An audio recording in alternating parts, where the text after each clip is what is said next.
मैं निवेदन करूंगा एक बार पूज्य श्री के निकट पहुंच करके आशीष पाएंगे। मंच के ऊपर एक बार आ जाए। मैं सुभाष जी से निवेदन करूंगा डॉक्टर साहब एक बार ऊपर आ जाए, मंच के ऊपर आकर के पूज्य गुरुदेव के चरणों में वंदन करके आशीर्वाद प्राप्त कर रहे हैं। और आप सभी जोरदार करतर ध्वनि से हम इनका अभिनंदन करते हैं, जो कि हमारे गुणायतन के शिरोमणि संरक्षक भी हैं। बंधुओं, यह कार्यक्रम प्रारंभ हो उसके लिए हम सब मिलकर के चलते हैं। पूज्य गुरुदेव श्री के चरणों में निवेदन कर रहा हूं मैं, संधान सागर जी महाराज के चरणों की वंदना करते हुए कि भो स्वामी इस कार्यक्रम को गति मिले आपके माध्यम से। नमोस्तु नमोस्तु नमोस्तु स्वामी। आज के प्रथम प्रश्न के लिए मैं आमंत्रित कर रहा हूं जोशी जैन सूतवाला परिवार से।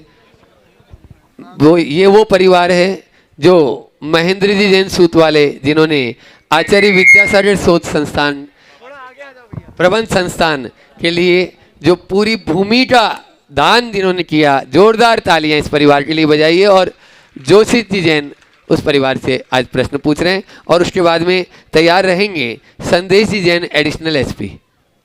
श्री विद्यासागर जी महाराज के लघुनंदनों के चरणों में बारंबार नमोस्तु नमोस्तु नमोस्तु। इच्छामि इच्छामि इच्छामि। महाराज जी आज पितृ दिवस है, उसी के संदर्भ में मेरा एक प्रश्न है।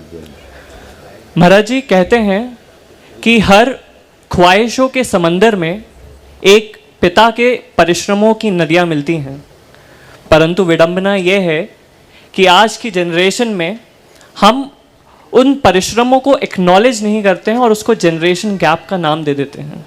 महाराज जी मार्गदर्शन दें कि हम हर एक दशरथ के राम कैसे बने।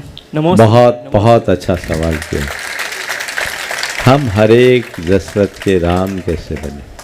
कुछ मत करो, एक काम कर लो, माता पिता के उपकारों को रोज याद करो। सुबह आँख खोलो, उनके उपकारों को स्मरण में लाओ। वे हमारे जन्मदाता है, जीवन दाता है और संस्कार दाता है। उन्होंने हमें जन्म दिया। काश यदि हमारे जन्म से पहले ही हमें हमारी माँ ने परलोक पहुंचा दिया होता तो हमारा क्या होता। कितना बड़ा उपकार है। और जन्म की इस प्रक्रिया में माता पिता ने कितना कष्ट सहा है। माँ का तो कष्ट है ही, पिता का भी अपने अपने हिसाब से बहुत बड़ी भूमिका होती। उनने जो किस कष्ट सहा, उसके बाद प्रसव की वेदना सही, तब प्रसूति हुई, जन्म दिया। कितना बड़ा उपकार। उसके बाद जन्म देकर यदि झाड़ियों में छोड़ देते तो हमारा क्या होता। चील कव्वे हमसे अपना त्योहार मना लेते और क्या होता। यही होता ना। कितना बड़ा उपकार है कि उन्होंने ऐसा नहीं किया, हमें संरक्षण दिया। जन्म दे के हमें ऐसे लावारिस छोड़ देते, किसी अनाथालय में पल रहे होते, हमारा क्या होता। आज हम अनाथ नहीं हैं, केवल इसलिए कि माता पिता का साथ है, हमारे सिर पर उनका हाथ है। कितनी बड़ी बात। जन्म दिया, जीवन दिया, उनने हमारी परवरिश की। जन्म देने के उपरांत यदि हमें वो म्यूनिसिपैलिटी कॉरपोरेशन के भरोसे छोड़ देते तो हमारा क्या होता। हमारा जीवन क्या होता। और उनने हमें जीवन दिया, हमें अच्छे से पढ़ाया लिखाया, ठीक रीति से हमारी परवरिश की और हमें संस्कार दिया। आज एक सभ्य और सुशिक्षित नागरिक की भांति आप जी रहे हो। इसके पीछे किसका योगदान है। अगर उन्होंने हमें इस लायक नहीं बनाया होता तो क्या होता। लुच्चे, लफंगे, आवारा, अपराधी या मवालियों जैसी जिंदगी बीतती और क्या होता। कितना बड़ा उपकार है उनका। इस उपकार को रोज याद करो और उनके प्रति कृतज्ञता व्यक्त करते हुए रोज भावना भाव, मेरे शरीर के का एक एक बूंद खून उनकी कृपा का प्रसाद है, मैं पूरे जीवन उनके शरणागत बना। इतना सा काम करना है। लेकिन लोग भूल जाते। कई लोग तो एक बार एक बच्चे ने अपने माता पिता से कह दिया कि हमें पैदा करके हम पर क्या उपकार किया, ये तो आपकी जिम्मेदारी थी। अब ऐसे नालायकों को कौन समझाए, नालायकों को कौन समझाए? तो ये चीज़ें ठीक नहीं हैं। ठीक तरीके से चीज़ों को समझना चाहिए। अपने कर्तव्य को हम तभी पाल सकेंगे जब सामने वाले के उपकारों का स्मरण करेंगे। तो आज पितृ दिवस एक दिन के लिए नहीं, हमारी संस्कृति मातृदेवो भव पितृदेवो भव की है। हमारी संस्कृति यही है। और अपने माता पिता के उपकारों का ऋण चुकाना चाहते हो तो कहते उनके उपकारों का ऋण तो चुक ही नहीं सकता। उनका जो उपकार है वो ऋण तो चुक ही नहीं सकता। तिन्नम उयारम दुप्पड़ियारम, 3 का उपकार दुष्प्रतिकार है। माता पिता, भर्ता यानी जीव का दाता और गुरु, इनके उपकार को नहीं चुका सकते। लिखा गया है कि समस्त धरती के रचकन और समुद्र के जलकन एकत्रित कर ले तो भी माता पिता के उपकारों को नहीं चुकाया जा सकता। फिर भी अगर माता पिता के उपकारों को कुछ अंशों में चुकाना चाहते हो तो उसके लिए 4 बातें याद रखो। पहला, अपनी सेवा से माता पिता को प्रसन्न रखकर उनके प्रति हमेशा ऐसा व्यवहार रखो कि तुमसे वो प्रसन्न हो, तुमसे वो दुखी ना हो। कोई भी कार्य करो तो उसका श्रेय उनको दो। ये आपकी कृपा से है, क्योंकि हम आपके हैं। आपने हमें इस लायक बताया, आपके आशीर्वाद से हमें ऐसा मिला है। ये सब कुछ आपका दिया हुआ है, आपका किया हुआ है। उनके सामने अपने समस्त उपलब्धियों का श्रेय उन्हें समर्पित करो। दूसरी बात, उनके यशः पताका को बढ़ाकर, उनके गौरव और कीर्ति को बढ़ाकर अपने आचार विचार व्यवहार से, जिनने हमें जन्म दिया, जीवन दिया, संस्कार दिया, हमारे लिए विरासत में बहुत कुछ दिया, अब ये हमारी जिम्मेदारी है कि हम उनके लिए कुछ करें जिससे उनका सुयश फैले। ये प्रयास होना चाहिए। तीसरी बात, उनके आध्यात्मिक उन्नति में सहायक बनकर। माता पिता ने अपना कर्तव्य पूरा कर लिया और कर्तव्य पूरा करने के बाद एक सुसंतान की ये जिम्मेदारी है कि वो मोह में न पड़े, अपने माँ बाप को कहे आपने हमारे योग्य जो कुछ करना था सो कर लिया, आपकी कृपा से हम पैरों पर खड़े हो गए हैं। अब आप तो जितना बन सके आत्म कल्याण के मार्ग के लिए आगे बढ़िए, हमारा विकल्प मत करिए, हम हर कदम आपके साथ हैं। आजकल अगर कोई माँ बाप बाहर निकलने चाहते हैं तो आप चले जाओ, हमारे बच्चों को कौन संभालेगा? घर के नौकर हो गए वो। बहुतों का यही गत है। ये उचित नहीं। उनकी आध्यात्मिक उन्नति में सदैव सहायक बनो। और चौथी बात, अगर माता पिता जीवित है तो प्रतिदिन उनके चरणों में प्रणाम कर कृतज्ञता व्यक्त करके ये काम रोज करो। धरती में माता पिता हैं, उनका प्रत्यक्ष सानिध्य में है तो रोज उनको प्रणाम करो। जैसे भगवान को तुम प्रणाम करते हो वैसे ही माँ बाप को भी प्रणाम करो, क्योंकि मातृदेवो भव पितृदेवो भव, ये उपकार चुकाने का रास्ता है। आज ये संस्कार खत्म हो गए, माता पिता का अब रिस्पेक्ट भी खत्म हो गया है। ये सब पाश्चात्य संस्कृति के अंधानुकरण का कुफल है। यदि लोग इसमें जागरूकता लाए तो बहुत बड़ा बदलाव घटित हो सकता है।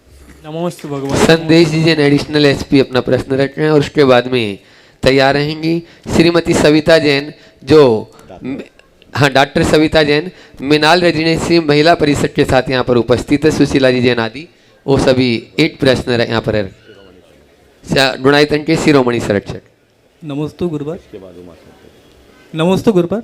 गुरुवर, आज का जो यूथ है वो जैन समाज का यूथ बड़ा ही पढ़ा लिखा यूथ है, लेकिन हम लोग देख रहे हैं कि जो युवा है वो धर्म और संस्कृति से बहुत दूर जा रहा है।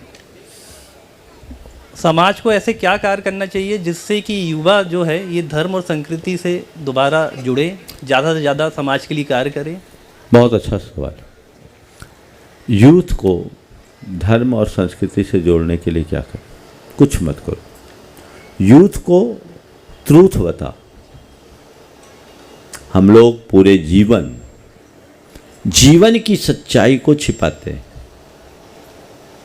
बचपन से बच्चों के हृदय में जीवन के यथार्थ को भर देना चाहिए। जब जीवन के यथार्थ को व्यक्ति समझ जाएंगे तो उनके जीवन में कभी भटकाव आएगा ही नहीं। क्या है यथार्थ? ट्रूथ क्या है? जिसने जन्म लिया उसका मरण निश्चित है, नंबर 1। नंबर 2, जैसा हम करेंगे वैसा भरेंगे।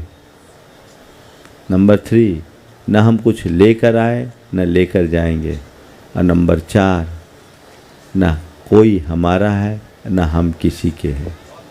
ये बात घोट घोट के भर दो, जो जीवन की बहुत बड़ी सच्चाई है। पर विडंबना यह है कि हम सारी जिंदगी इसी यथार्थ को झुटलाने में लगे रहते हैं। गौतम बुद्ध जब प्रवर्जित हुए थे तो इसी यथार्थ को देखकर प्रवर्जित हुए थे और भरी जवानी में हुए थे। भगवान महावीर ने दीक्षा अंगीकार की, भरी जवानी में ली। हमारे गुरुदेव ने दीक्षा ली और पूरा संघ भरी जवानी में लिया। क्यों? हमने सत्य को जाना। बुद्ध ने एक वृद्ध को देखा, एक रोगी को देखा और एक मृतक को देखा। जीवन की धारा बदल गई। अब तो उम्र पक जाने के बाद भी बाल को ड्राई करा लेते हैं।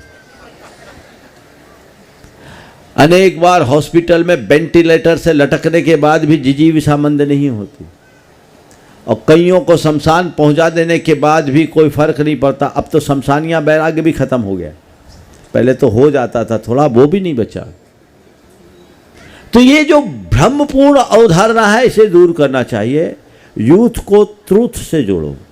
दूसरी बात, हम धर्म के नाम पर केवल रिचुअल की बात करते हैं। उसके प्रति आज की युवा का बहुत ज़्यादा इंटरेस्ट नहीं रहता।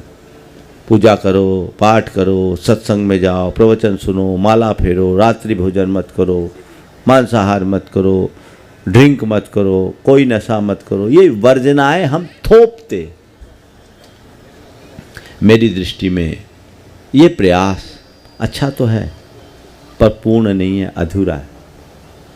इन चीज़ों से बचने के पहले हम उसका बैकग्राउंड तैयार करें। यदि हम उनको इन रिचुअल्स की जगह स्पिरिचुअल से जोड़ दें तो उनके अंदर अपने आप प्रेरणा जगेगी और उनके जीवन की धारा परिवर्तित हो जाएगी। जीवन में आमूल चूल परिवर्तन घटित होगा। तो रिचुअल की जगह स्पिरिचुअल। अब मैं बोलूं, हम लोग दोषी तो बच्चों को, युवाओं को ठहराते हैं, पर ये बताओ बड़े कितने सुधरे हुए? आप जो धर्म कर रहे हो, आप अपने बच्चों के सामने एक धर्मी होने का आदर्श उपस्थित करने में कितने सफल हो? बताओ। जितने बुजुर्ग यहां बैठे, ये तो शिकायत है कि बच्चे धर्म नहीं करते। मानता हूं करना चाहिए, बच्चों को जुड़ना चाहिए, लेकिन बच्चे धर्म नहीं करते इसमें क्या बड़े जिम्मेदार नहीं है? तुमने उनके सामने कौन सा आदर्श उपस्थित किया? मैं सम्मेत शिखर जी में था, एक परिवार आया, उनके साथ उनका बेटा था, बाहर से पढ़कर आया था। परिवार के लोगों ने कहा महाराज, दिल्ली का परिवार था, एब्राड से पढ़कर आया। बोला महाराज इससे कहो थोड़ा धर्म करे। मैं उसकी तरफ मुखातिब हुआ। उसने कहा महाराज जी, यदि धर्म का मतलब वही है जो मेरे माता पिता करते हैं तो मुझे ऐसे धर्म से एलर्जी। मैं उसके उत्तर को सुनकर चौंक गया। अगर धर्म का स्वरूप वही है जो मेरे माता पिता करते हैं तो मुझे ऐसे धर्म से एलर्जी है। मैं चुपचाप हुआ, उनके माता पिता को एक तरफ किया, उसके बाद उससे पूछा भैया ये बता तेरे लिए धर्म से एलर्जी क्यों है, तेरा अनुभव क्या है? उसने कहा महाराज मेरे माता पिता दोनों रोज़ सुबह 5 बजे मंदिर के लिए निकलते हैं और 10 बजे लौट कर आते हैं। 5 बजे मंदिर के लिए जाते हैं, 10 बजे लौट कर आते हैं, पर महाराज क्या कहूँ, झगड़ते हुए जाते हैं और झगड़ा करते हुए आते हैं। मुझे ऐसे धर्म से क्या मतलब? हालांकि फिर मैंने उसे अपने तरीके से समझाया और आज उसमें बहुत बड़ा बदलाव है। लेकिन क्या ये आपकी जिम्मेदारी नहीं है? आप एक अच्छा आदर्श उपस्थित करें। मेरे संपर्क में ऐसे बहुत सारे परिवार हैं जिनके हृदय में माँ बाप सर्वोपरि है। ज़्यादा दूर नहीं कहूँगा, एक को तो मैं आपके बीच ही खड़ा करना चाहूँगा, एक उदाहरण है, और ऐसे व्यक्ति का हृदय से अभिनंदन होना चाहिए। इस सभा में राजेश और श्वेता बैठे हैं। खड़े हो जाओ राजेश, इनकी धर्मपत्नी श्वेता है तो वो भी खड़े हो जाओ। ये देखो, ये परिवार, इनके बेटे के संस्कार को देखो, इनका संस्कार उनमें बोलता है। ये अनुकरणीय आदर्श है। व्रती जीवन जी रहे, सात्विकता के जीवन जी रहे। इनके बच्चे को माँ की पेट से मैं जानता हूँ, और वो बच्चा आज इंजीनियर हो गया ना, बिजनेस में आ गया, हाँ, नौकरी कर रहा है, लेकिन उसमें वो आदर्श उपस्थित है। क्यों? उनने उसको उसी तरह पाला, और जो बच्चों से अपेक्षा रखते हैं खुद के जीवन में उसे उतारा। आज व्रती और सात्विकता का जीवन जब ये जी रहे हैं तो बच्चों के लिए प्रेरणा बनते हैं। मैं आज के पितृ दिवस के दिन ये कहूँगा, जो कोई पिता बन चुके या भविष्य में पिता बनने जा रहे हैं, वे एक प्रण ले कि मैं पिता ही नहीं बनूंगा, पिता के रूप में अपने बच्चों का आदर्श बनूंगा। ऐसे कितने पिता हैं जिनके बच्चे कहे कि इस धरती में मेरे पिता से अच्छा इंसान नहीं। शायद अगर पूछूं तो एक भी ना निकले, बल्कि ये एक दो हाथ उठ रहे हैं। बहुत बढ़िया युवा का हाथ उठ रहा है, बहुत अच्छी बात है। नहीं तो ज़्यादातर आज के बच्चे कहते हैं मेरा बाप बड़ा खड़ूस है और माँ बड़ी खचड़ी है। ये आपने अपनी इमेज बना रखी, तो ऐसी स्थिति में क्या होगा? इसलिए हमें इन सब बातों पर बहुत गंभीरता से विचार करनी चाहिए और उसका अनुकरण करना चाहिए, क्योंकि ये समय की आवश्यकता है। डॉक्टर सविता जैन, शिरोमणि शिक्षक गुणायतन, मिनाल रेजिडेंसी से पूरी महिला परिषद के साथ में, और उसके बाद में तैयार रहेंगे उमा शंकर जी गुप्ता। आज इस सत्र में अपने यहाँ पर उपस्थित हैं, पूर्व गृह मंत्री मध्य प्रदेश। नमोस्तु गुरुवर। आज का प्रश्न हमारी वरिष्ठ सदस्य श्रीमती सुशीला बाकलीवाल पूछने जा रही हैं। दे दीजिए। नमोस्तु महाराज श्री, नमोस्तु नमोस्तु।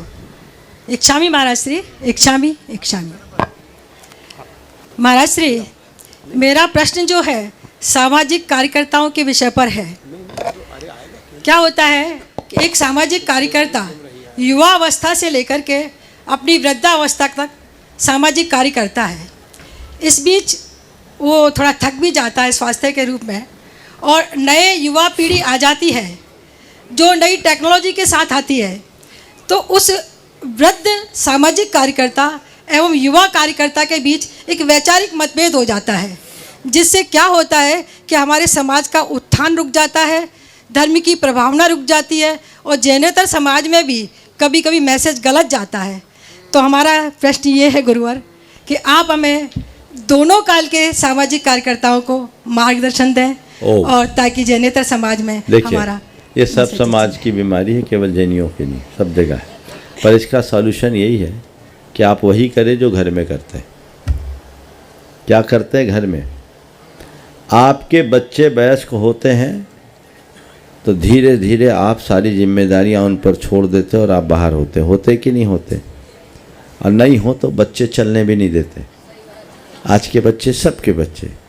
अब होता क्या है, घर में तो उनकी चली नहीं, और समाज में 75 पार करने के बाद भी चलाना चाहेंगे। तो नए कार्यकर्ताओं को अवसर कब मिलेगा? अरे हो गया समाज सेवा का काम, 60-65 साल की उम्र तक करो, बहुत से बहुत 70, उसके बाद नए पीढ़ी को दो और अब आत्मसेवा में लगो। पर मैं देखता हूं घर में नहीं चल पाई, वो समाज में चलाते हैं।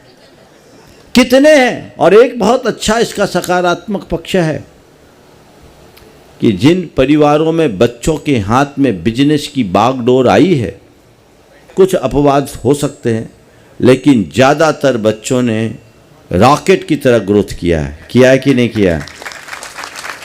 आप उनकी प्रतिभा को समझिए, संभावनाओं का आकलन कीजिए, उनको अवसर दीजिए।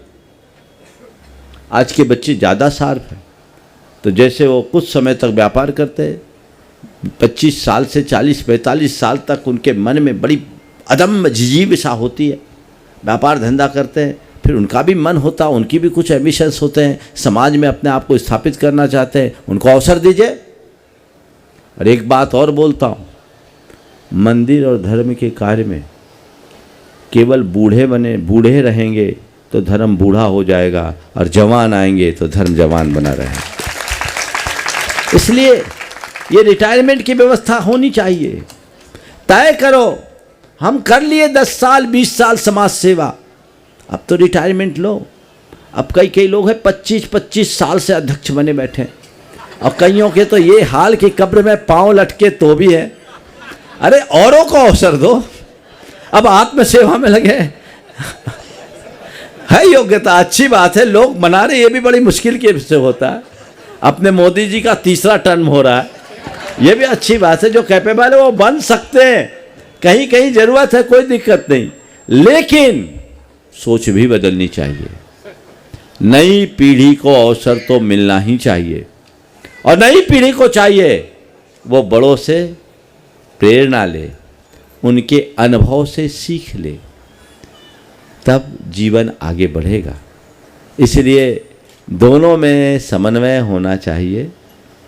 मैं इतना ही कहूँगा कि नई पीढ़ी बड़े बुजुर्गों के अनुभवों को समझते हुए आगे बढ़े, और पुरानी पीढ़ी के लोग नए पीढ़ी की शक्ति का सही आकलन कर उन पर भरोसा करें, दोनों जगह तालमेल बन जाए। नमस्ते गुरु। उमाशंकर जी गुप्ता, पूर्व गृह मंत्री मध्य प्रदेश शासन, और उसके बाद में तैयार रहेंगे गुणायतन के शिरोमणि संरक्षक हर्ष जी जैन और मनोज जी बाटीवाला, जो संरक्षक है गुणायतन के, उनके साथ में ही जो इंदौर से रोहित जी डंडवाल विदेश विभाग प्रदेश संयोजक, और सुधांशु जी गुप्ता प्रदेश सह संयोजक, और वो भी उनके साथ में रहेंगे। 8 प्रश्न ये लोग पूछ लेंगे, इंदौर से हैं। आप लोग जोरदार आज के जो मुख्य अतिथि हैं अपने पूर्व गृह मंत्री, उनका तालियों से स्वागत अभिनंदन कर दें। वो प्रश्न भी कर रहे हैं। उमाशंकर जी गुप्ता। गुरुदेव को प्रणाम करता हूँ। आज के पर समय में सब मर्यादाएं टूट रही हैं। राजनीतिक क्षेत्र की तो मैं बात नहीं करूँगा, लेकिन सामाजिक सेवा में भी कई बार देखने को ये मिलता है कि एक तो दिखावा ज़्यादा होने लगा है, काम कम होता है। दूसरा, हम अपने विचारों को, आपने भी अपनी बात में कही कि बच्चों पे थोपना चाहते हैं, वैसे ही समाज पे भी हम थोपना चाहते हैं। एक समन्वय बनाकर काम करने की प्रवृत्ति धीरे धीरे सब में से ख़त्म होती जा रही है। ऐसे वातावरण में समाज सेवा को ठीक दिशा देने के लिए क्या मार्ग अपनाना चाहिए, इस संबंध में आपका मार्गदर्शन हम सबको प्रेरणा देगा। बहुत बहुत सामयिक सवाल आपने पूछा। हमें अपनी मर्यादाओं की रक्षा करते हुए समाज सेवा में समन्वयात्मक दृष्टिकोण अपनाना चाहिए। आपने दिखावे की बात की, अब ये तो बीमारी बन गई, और दिखावा के पीछे सबसे बड़ा कारण आज का बन गया है सोशल मीडिया। आदमी एक केला किसी को खिलाता है और उसको पोस्ट बना के डालता है। सोच बदल गई। इन सब के पीछे हमारे लिए सबसे पहली आवश्यकता है सत संस्कारों के बीजारोपण की। पुराने समय में लोग समाज सेवा को अपनी पूजा मानते थे, अपना धर्म मानते थे, और उतनी ही पवित्रता के साथ समाज सेवा के क्षेत्र में उतरते थे जितनी पूजा पाठ और अन्य धार्मिक क्रियाओं में करते हैं। आज के समय में समाज सेवी बनना स्टेटस का सिंबल बन गया है। अब लोग अपनी प्रतिष्ठा के लिए बनते। आज से 20 साल पहले, बल्कि और जाए 30 साल पहले, आपका अनुभव होगा किसी भी समाज सेवी संगठन में, चाहे वो धार्मिक सामाजिक किसी भी क्षेत्र में, चुनावों में ज़्यादा लोग रस नहीं लेते थे, ज़बरदस्ती बिठालना पड़ता था। लोग व्यक्ति का चुनाव करते थे, उन्हें बिठालते थे और वो उसमें खरे भी उतरते थे, सबके आदर्श बनते थे। अब इन 30 सालों में आप देख लीजिए, छोटी समाज हो, बड़ी समाज हो, छोटा संगठन हो, बड़ा संगठन है, जो संगठन जितनी प्रतिष्ठा वाला उसमें अपनी भागीदारी देने के लिए बहुत तांता लगता है। लेकिन ये सब कब तक? जब तक चुनाव होता है। चुनाव के बाद कोई नहीं दिखते। बोलो सही है ना? चुनाव के टाइम सब एक्टिव, क्योंकि अब समाज सेवा स्टेटस का आधार बनता जा रहा है। इसे बदलिए। हमेशा एक बात अपने मन में मानिए, बिठाइए कि समाज सेवा का कार्य या सामाजिक संगठन का अधिकार सत्ता का अधिष्ठान नहीं है, ये श्रद्धा का आयतन है। श्रद्धा के आयतन को श्रद्धा से भरकर करो, कोई विकृति नहीं आएगी।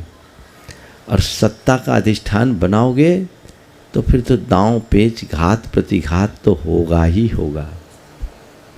उसमें हर तरह की क्षुद्र राजनीति भी आ जाती और मूलभूत उद्देश्य छिटक जाता है। मुझे कई बार जब ऐसी चीज़ों को निकटता से देखने का मौका मिलता है तो मन में बड़ा दुख भी होता है। लोग अपना समय, अपनी शक्ति, अपना श्रम और संसाधन खपाकर पाप के भागीदार बनते हैं। पाप के भागीदार बनते हैं क्योंकि वह व्यक्तिगत महत्वाकांक्षा की पूर्ति का आधार बन गया। सोच बदलिए। मैं तो एक संदेश आपके माध्यम से सबको देना चाहूँगा। किसी भी सामाजिक धार्मिक संगठन में काम करने का मौका मिले, जी भर करके काम करो, पर अपना इस्तीफा जेब में रख के चलो। ठीक बात है, क्या बात है। अपना इस्तीफा जेब में रख के चलो। जब लगने लगे कि यहाँ फालतू दांव पेच है, इस्तीफा सौंपो और भगवान की शरण में आ जाओ। पीछे से सहयोग करेंगे, हम इस कीचड़ में पाँव नहीं रखेंगे। बचे रहो, नहीं तो मन खट्टा हो जाता है। और इतने क्षुद्र स्तर पर कई जगह बात। और आजकल तो सोशल मीडिया है, जो न करे सो थोड़ा है, छिछालेदार करते लोग, आधारहीन बातों को उसमें जोड़ देते, तो लोगों का मन भी हतोत्साहित होता है। एक सज्जन, बहुत अच्छे सामाजिक कार्यकर्ता, समर्पित भाव से काम करते, बहुत पैसा लगाते, पर अब जब विपक्ष होता है तो विपक्ष को तो गाली देना ही है, उनका तो काम ही है, चाहे अच्छा हो चाहे बुरा हो, कोई भी विपक्ष हो।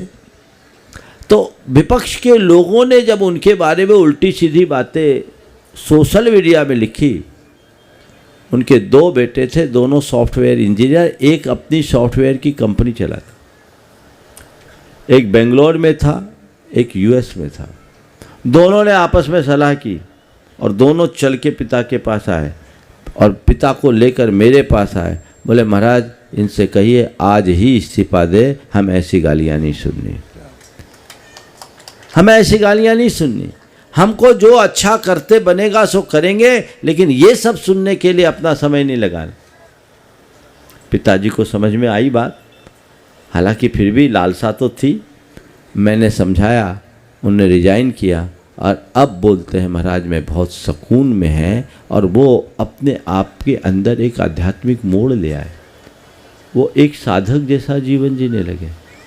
ऐसा परिवर्तन आ सकता है और वो मार्ग बहुत अच्छा है। समाज सेवा को अच्छे भाव से करे तो समाज सेवा में बहुत आनंद है और करना ही चाहिए। और एक बात इसके साथ और बोलूँगा कि इन सब बातों को सुनकर के आप समाज सेवा के क्षेत्र से हतोत्साहित मत होना। सब दूर हो जाएंगे तो समाज का काम कौन करेगा। अच्छे लोग दूर हो जाते हैं तो फिर ऐसे लोगों के हाथ में बागडोर हो जाती है, पहुंच जाती है, जो और रहा सहा सत्यानाश कर देते। तो उसमें एक्टिव रहिए, लेकिन अपने मन को संभालते हुए, सम्यक दिशा देते हुए, तो बहुत कुछ सुरक्षा हो। हर्ष जी जैन, मनोज जी बाटीवाला जो डुणाइतन के शिरोमणि संरक्षक और संरक्षक हैं, वे अपना प्रश्न रख रहे हैं इंदौर से, और उसके बाद में तैयार रहेंगी यहाँ जहाँ इस दरा पर आज स्मार्ट सिटी की टीटी नगर की दरा पर यह संघ का समाधान हो रहा है, वहाँ की महावीर महिला मंडल महासंघ। पूज्य श्री संघ के चरणों में त्रिवार नमोस्तु नमोस्तु नमोस्तु।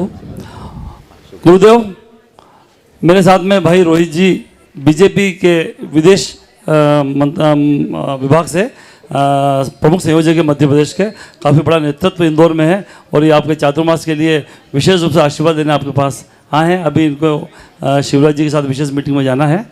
तो गुरुदेव, मेरा पुनः निवेदन है कि हम 23 जून 51 बसों के साथ आपके श्री चरणों में आ रहे हैं। गुरुदेव, 51 बसें तो लगभग हो ही चुकी है, इसके बावजूद भी हो सकता है कि लगभग 71 बसें, भैया जी बोले 101 बसें, 108, तो एक बार जोरदार पूरा भोपाल, वाह।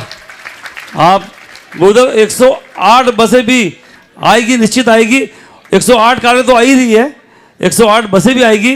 गुरुदेव, इंदौर के साथ साथ महू, बनेडिया, उज्जैन, आसपास के पूरे इलाके, गौतमपुरा, वहाँ के भी सभी श्रावक श्राविका आपका सानिध्य पाना चाहते हैं। गुरुदेव, इस बार तो इंदौर को इग्नोर मत करो गुरुदेव। ओ, हो गई बात। मैं पुनः गुरु जी निवेदन कर रहा हूँ कि इस बार आशीर्वाद प्रदान कर देना। 23 बसें, 25 बसें, 100 बसें भी आएगी गुरुदेव। सुनो, बहुत अच्छी बात है। भोपाल वाले अतिथि सत्कार में बहुत आगे हैं, ये पलक पावड़े बिछा के आपका स्वागत है। करोगे कि नहीं? हाँ, करोगे ना? तैयार है? बोले आइए, आप सबका स्वागत है। भावनाएं बिल्कुल इंदौर की, इसमें कोई संशय नहीं, पर इतना मान के चलना, महाराज बस के बस में नहीं है, भावना का बस जरूर चलता है। और इस बार इंदौर की भावनाएं बहुत बहुत उछाल मार रही है, इसमें कोई संशय नहीं। और आप बोल रहे भोपाल की कौन सी कम है, तो भोपाल के ताल में तो तरंगे उठती ही है, उसका तो कुछ कहना ही नहीं। मैं कंपेयर नहीं कर रहा हूँ, लेकिन ये बात सही है कि भोपाल वालों के साथ इंदौर वालों का भी हक कुछ बनता है। महाराज जी, मुझे तो भोपाल वालों से, अभी तुझे भोपाल में रहना, शांति रखना, हमें को बोल लें दो। इसलिए भावनाएं भाइये आने दीजिए, 23 तारीख ज़्यादा दूर नहीं है। पर इससे पहले कि अगला प्रश्न आए, मैं 2 बातें अपनी ओर से आपके बीच में एक संदेश के रूप में कहूँगा, चूँकि समय अपनी गति से बढ़ रहा है।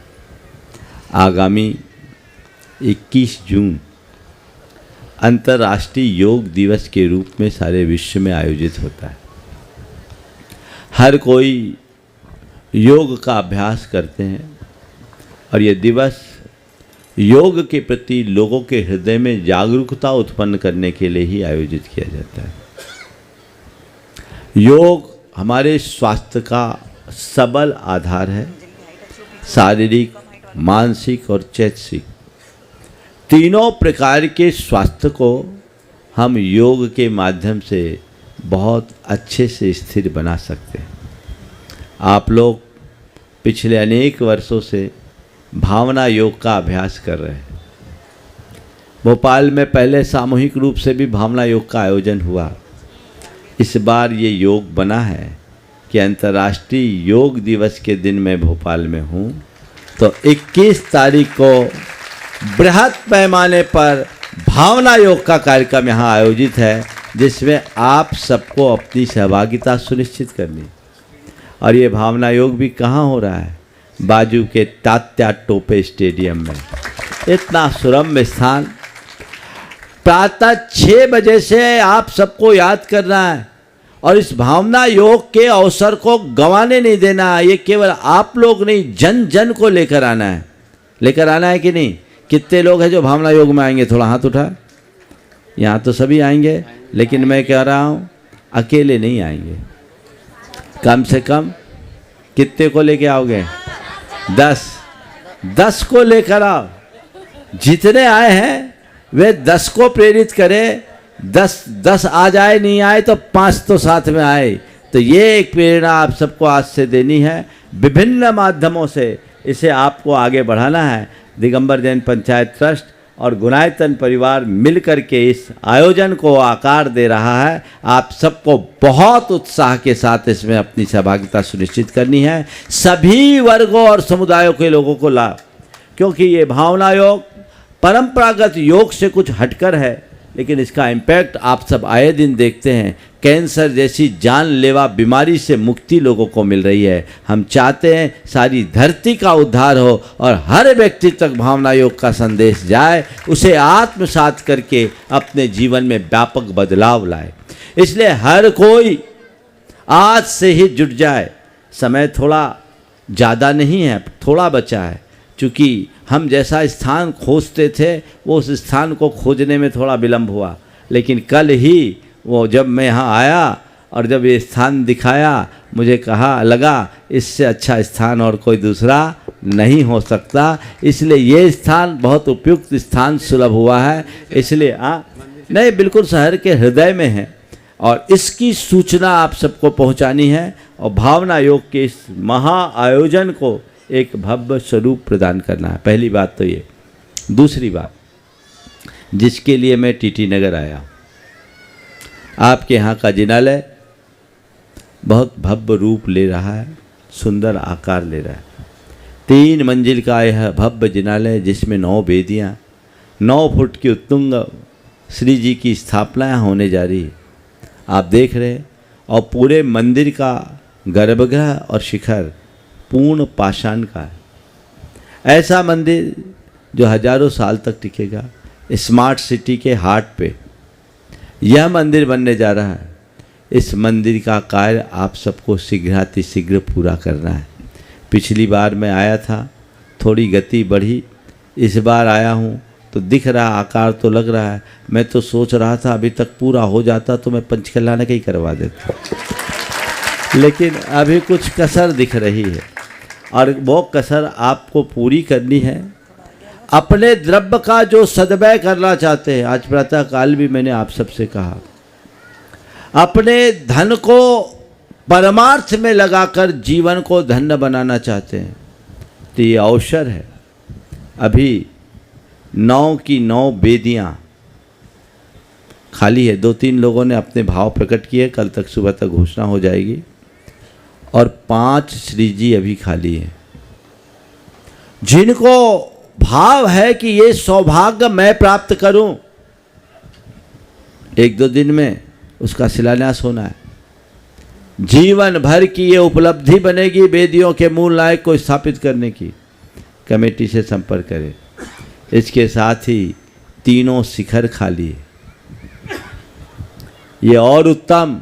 और मैं तो आप लोगों को एक ऑफर और देना चाहूँगा, कमेटी से बिना पूछे दे रहा हूँ, पर मुझे मालूम है कमेटी जो कहूँगा सो मानती है। अगर कोई परिवार अपने जीवन में एक बड़ी उपलब्धि चाहता है पूरे जिनालय के निर्माण का, तो एक तरफ की 3 वेदी, 3 भगवान और शिखर अपने परिवार से भी बना सकता है। दोनों आजू बाजू में अभी अवसर है, बीच वाले में तो नहीं है। किसी की ऐसी भावना है संपूर्ण जिनालय के निर्माण का सौभाग्य तुम्हें प्राप्त होगा, ये जीवन में नहीं हो पाएगा। तुम जाओगे अपने बच्चों के लिए 10-20 करोड़ का बैंक बैलेंस छोड़ के जाओगे, वो तुम्हारे काम में नहीं आएंगे। लेकिन ये अगर लगा दोगे तो तुम्हारा जीवन अजर अमर हो जाएगा। राजा चामुंड राय ने गोमटेश बाहुबली की स्थापना की, 1000 वर्ष से अधिक हो गए। आज भी बाहुबली अजर अमर है। और बाहुबली गोमट, चामुंड राय का नाम गोमट था तो इसलिए उनका नाम गोमटेश बन गया। चामुंड राय भी अजर अमर हो गया। उस चामुंड राय ने अपनी हवेलियाँ भी बनवाई होगी, महल भी बनाए होंगे, उनके वंशज भी होंगे। उनका कोई अता पता है क्या? बोलो, कोई जानता है? 1000 वर्ष में चामुंड राय का कौन बचा? कोई नहीं जानता। कौन? इस सभा में पूछूं, तुम्हारे परदादा के ऊपर का नाम कोई नहीं जानता होगा कि सरदादा कौन थे। परदादा भी पूछूं तो थोड़े ही लोग बता पाएंगे। कौन जानेगा, तुम्हारा नाम निश्शेष हो जाएगा, लेकिन जिसका नाम भगवान के चरणों में अंकित होगा वो अजर अमर हो जाएगा। इसलिए ये अवसर है, मैंने इस मंच से आप तक ये संदेश पहुंचाया है। जिनको भी इसमें अपनी सहभागिता देनी है, कमेटी से संपर्क करें। मौका है अपने जीवन को शाश्वत बनाने का, अपने द्रव्य को सार्थक बनाने का, अपने जीवन को धन्य बनाने का। इसलिए इस दोनों बातों को आप सब ध्यान में रखें, ताकि कल या परसों भैया जी लोग जो निश्चित करेंगे वेदियों का शिलान्यास भी हो। और इंदौर वाले, उनके लिए तो मैं इतना ही कहूँगा जो पहले कहा था कि एक न एक समा जलाए रखिए, एक न एक समा जलाए रखिए, सुबह होने तक माहौल बनाए रखिए। महाराज जी, मेरा ये निवेदन है कि हमने अब कुछ नया करा तो आप भी कुछ नया कहो ना। बिल्कुल बिल्कुल, देखते हैं। बिल्कुल बिल्कुल। महाराज जी, हर्ष भाई, महिला मंडल संक्षेप। महावीर महिला मंडल। अच्छा, हर्ष कुछ बोलना चाहते हैं, बोलो। नमस्ते गुरुदेव। एक बार इन उत्साही कार्यकर्ताओं का जोरदार अभिनंदन कर दीजिए, बोलिए। हाँ गुरुदेव, पहले के समय में आज महाराज कच्चे मकान होते थे और बड़े मकान होते थे, और उसमें रिश्ते जो होते थे सच्चे होते थे। और आज के परिवेश में मकान बड़े हो गए लेकिन रिश्ते छोटे हो गए। गुरुदेव मार्गदर्शन करें। इसलिए कि हमारी संवेदनाएं छीन हो गई। सार में इतना ही बोलूंगा, विस्तार अभी नहीं दूंगा। नमस्ते। प्रश्न रखो अपना। महिला श्री महावीर महिला और महासंघ उसके की बाद ओर में से सभी महाराज्यों के चरणों में बारंबार नमोस्तु। सभी शुल्लक जी महाराज ओम, सवाल कर लो ना जल्दी से, एक दो चुटकुले। महाराज जी, हमारा प्रश्न है कि जिनालयों में जिन बिंब की प्रतिमा जो स्थापना की बात अभी कही, तो बहुत सी माता बहनों का भी भाव होता है कि हम भी प्रतिमा स्थापित करें। लेकिन हमारा प्रश्न ये है कि माता बहनें प्रतिमा विराजमान भी करवाती है, लेकिन जो भगवान की प्रशस्ति लिखी जाती है उसमें कभी भी महिलाओं का नाम क्यों नहीं अंकित किया जा सकता? देखिए, ऐसा है, ये वंशावली होती है और वंशावली पुरुषों के हिसाब से चलती है, इसलिए वो नाम अंकित उस हिसाब से किया जाता है। एक बार मुझसे आपका जो सवाल था थोड़े दूसरे रूप में पूछा। मुझसे कहा, महाराज बच्चे को जन्म माँ देती है, लेकिन उसकी पहचान उसके पिता से क्यों होती है? बल्दियत में क्या लिखा जाता है? पिता का नाम। मैंने उनसे कहा, देखो भाई, माँ धरती है और पिता बीज है। क्या बोल रहा हूँ? माँ धरती है, पिता बीज है। पिता धरती के गर्भ में बीज बोता है और धरती उस बीज को पल्लवित पुष्पित करके विकसित करती। आम के बीज को धरती पर बोया गया। बीज किसका है? आम का। बीज को विकसित किसने किया? उसको पोषण किसने दिया? उसको संभाला किसने? उसकी जड़ कहाँ है? पर उस पेड़ का नाम क्या है? आम का पेड़। समझ में आया ना? पेड़ किसका है? थोड़ा जोर से बोलो। आम का पेड़। तो बस आम का पेड़ तो आम ही का पेड़ कहलाएगा। इसीलिए हमारी वंशावली इस तरीके से चलती है। नमोस्तु महाराज, नमोस्तु। आप लोग अपने नंबर का इंतजार कीजिए। पूज्य महाराज श्री जी के चरणों में अपन सब नमोस्तु करते हुए प्रार्थना करें कि वे भी अपनी संख्या के माध्यम से हम सबको देखिए, समाधान की गंगा में हमारे महाराज जी बहुत ही प्रतिभावान और एक अच्छे चिंतक हैं। मैं चाहता हूँ कि महाराज श्री के चिंतन प्रसूत प्रश्नों का लाभ आप लोगों को मिले। इसलिए आज 3-4 दिन के बाद नंबर आ रहा है आप लोगों के। महाराज भी बड़े कहते हैं कि इन लोगों का हो जान दो। हमारा उद्देश्य सब तक संदेश पहुंचाने का है, इसलिए महाराज श्री का सवाल आज जरूर होना चाहिए। महाराज श्री जो सवाल देंगे उसमें एक अच्छा संदेश आप सब तक जाएगा। पूज्य मुनीश्री को नमोस्तु करते हुए, ताल तलैयों की यह नगरी भोपाल में पिछले दिनों से प्रवास चल रहा है और विशेष विशेष व्यक्तियों के द्वारा विशेष विशेष शंकाएं हो रही हैं। आज भी जो प्रसंग हुआ उसी को और परिपुष्ट करते हुए एक नीति हमने सुनी थी कि व्यक्ति के जीवन में धन तो आवश्यक है और धन का उपयोग भी व्यक्ति करता है, किंतु वह धन किसके द्वारा मिले तो वह धन श्रेष्ठ माना जाता है अथवा धन का उपार्जन किसे करें। एक नीति पढ़ी थी कि स्वयं के द्वारा अर्जित धन का उपयोग करना सर्वश्रेष्ठ है। पितृ दिवस भी है, लोग पिता से धन की ज़्यादा अपेक्षा करते हैं, तो वो भी इस बात को समझ लें कि सर्वश्रेष्ठ है अपने द्वारा कमाए हुए धन का उपयोग करना।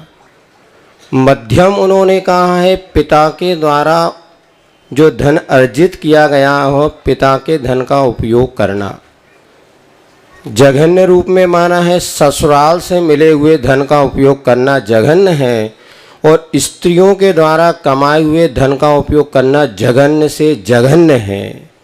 शायद ऐसे ही कुछ हमारी पुरानी नीतियां हमें इस बात के लिए प्रेरित करती हैं कि नारी को धन कमाने की आवश्यकता नहीं, वो धन का सदुपयोग करती है।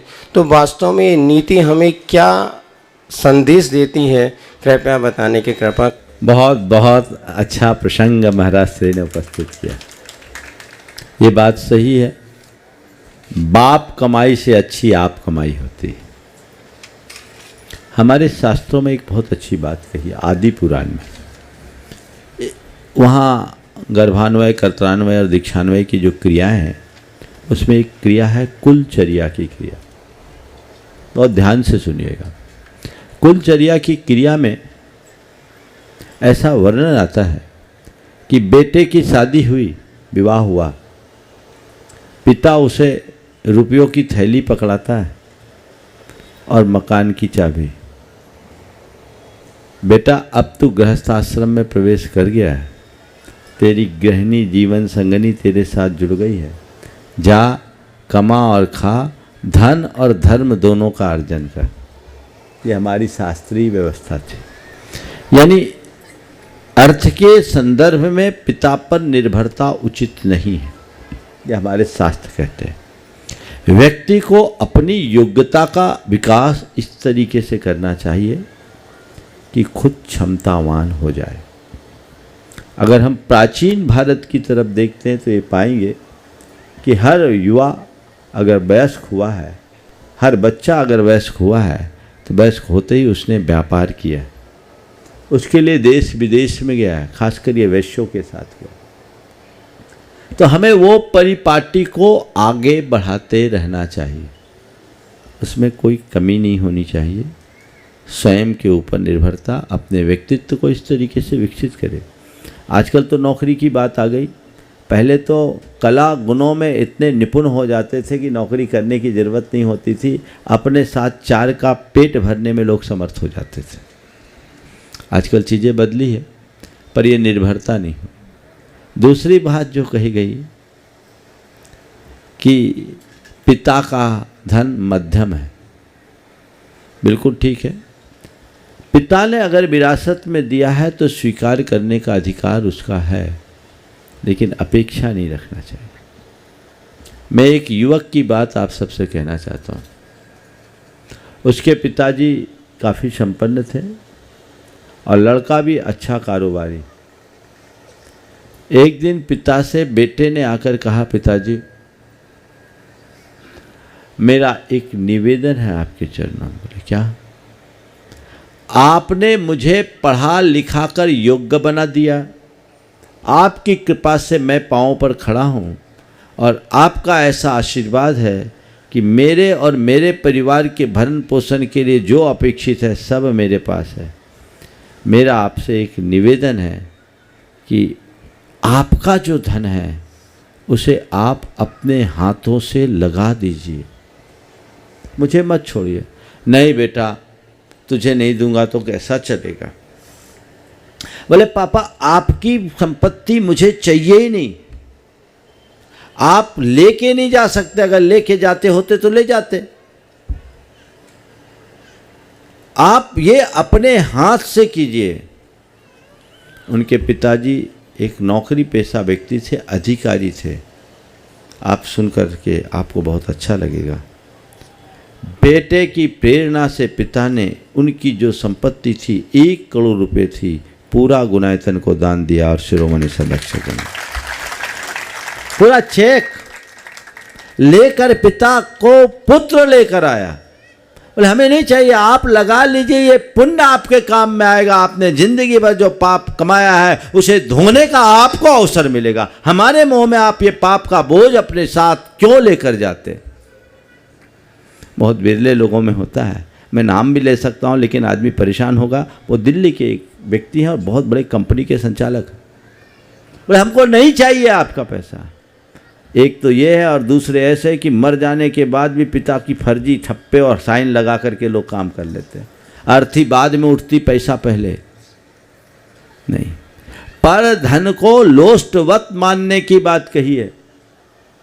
पिता का धन तुम्हारा धन है, लेकिन तुम पिता के धन को तब तक स्वीकार मत करो जब तक तुम्हारे अंदर संपन्नता है, क्षमता है, प्रतिभा है। जो संपन्न और समर्थ होकर के भी पिता के धन की आस रखता है, वो सच्चे अर्थों में अच्छी संतान को परिभाषित नहीं कर सकता। सो छोड़िए। दूसरी तीसरी बात, ससुराल का धन तो और नहीं सोचो, तो एकदम गया बीता है। मिल जाए तो सदुपयोग कर लो, निर्भर मत रहो। और स्त्री धन बिल्कुल उचित नहीं।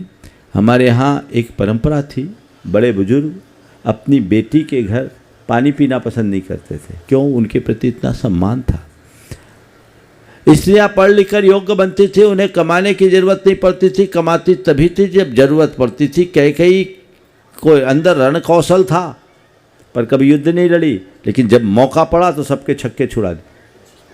आप लोग भी पढ़िए लिखिए, योग्य बनिए, लेकिन नौकरी को तभी चुनिए जब उसकी आवश्यकता है। आज ही एक बहन मेरे पास आई, उनके साथ उनकी बेटी थी करीब 12 साल की। बोले महाराज मैं नौकरी छोड़ना चाहती हूँ, मुझे लगता है कि पैसों के पीछे मैं अपने बच्चों के साथ अन्याय कर रही हूँ, क्या महाराज मैं नौकरी छोड़ दूँ? मैंने कहा मुझसे क्यों पूछ रही है, छोड़ना होता तो अभी तक छोड़ दी होती, पूछ के थोड़ी कोई छोड़ता। नहीं महाराज मैं छोड़ना चाहती हूँ। तो ये चीज़ें लोगों के अंदर आ रही है। ज़रूरत पड़े तो कमाइए, पर उसको अपना लक्ष्य मत बनाइए। ये जीवन का उद्देश्य होना चाहिए। सौरभ जी जैन, उपकार एजेंसी सागर, वो अपना प्रश्न रख रहे हैं। पूरी बिहार टीम के साथ में, पूरी बिहार टीम उनके साथ में खड़ी हो जाएगी। और उसके बाद में तैयार रहेंगे झिरनोटा मंदिर, जो आपका भोपाल का उपवन मंदिर है, उसकी महिला मंडल। सकल दिगंबर जैन समाज सागर की ओर से, उपकार परिवार सागर की ओर सादर नमोस्तु नमोस्तु नमोस्तु, इच्छामी इच्छामी इच्छामी। हे स्वामी, अच्छे से उत्तम और उत्तम से सर्वोत्तम बनने के लिए हमें अपने अंदर कौन कौन सी शक्तियों को आत्मसात करना होगा? क्या? अच्छे से उत्तम और उत्तम से सर्वोत्तम बनने के लिए हमें अपने अंदर कौन कौन सी शक्तियों को आत्मसात करना चाहिए? कुछ नहीं करना चाहिए, अपने सोच को सकारात्मक बनाने का पुरुषार्थ करना चाहिए। सोच सकारात्मक बने तो सब कुछ अच्छा हो। आगे नमोस्तु। उपवन मंदिर, झिरनोटा मंदिर जो है महिला मंडल प्रश्न कर रहे हैं, और उसके बाद में तैयार रहेंगे इंद्रजीत जी जैन भोपाल। नमोस्तु महाराज श्री, नमोस्तु महाराज श्री। महाराज जी हमारा क्वेश्चन ये है कि अभी हमारा पंचम काल चल रहा है, तो यहाँ पे अभी महावीर भगवान का शासन काल है। जो आगे वाला पंचम काल आएगा तो उसमें कौन से तीर्थंकर का शासन काल होगा? जो आगे वाला पंचम काल नहीं होगा, आगे वाला जो होगा वो दूसरा काल होगा। और दूसरे काल की शुरुआत में महापद्म तीर्थंकर से धर्म की प्रवृत्ति होगी, और भविष्य काल के जो अंतिम तीर्थंकर हैं उनके माध्यम से शासन चलेगा, और आखिरी दिन जब भोग भूमि आएगी शासन रुक जाएगा। इंद्रजीत जी जैन भोपाल, उसके बाद में तैयार आने वाला तीसरा काल। सॉरी, आज महाराज जी मेरा जो प्रश्न था, शैली सुब्रा जैन दमोह, उसके बाद तैयार रहे। आपने बड़ा विस्तृत उत्तर दिया है, उत्तर सुन के अभिभूत हूँ। मेरे पिता 90 वर्षीय श्री बाबूलाल सतवैया हैं, जो आपके परम भक्त हैं। बस मैं यह चाहता हूँ कि आज पितृ दिवस के उपलक्ष्य में हमारे अनुरोध पर उन्हें आशीर्वाद पर 90 वर्ष के हो गए हैं, शिथिल होते जा रहे हैं।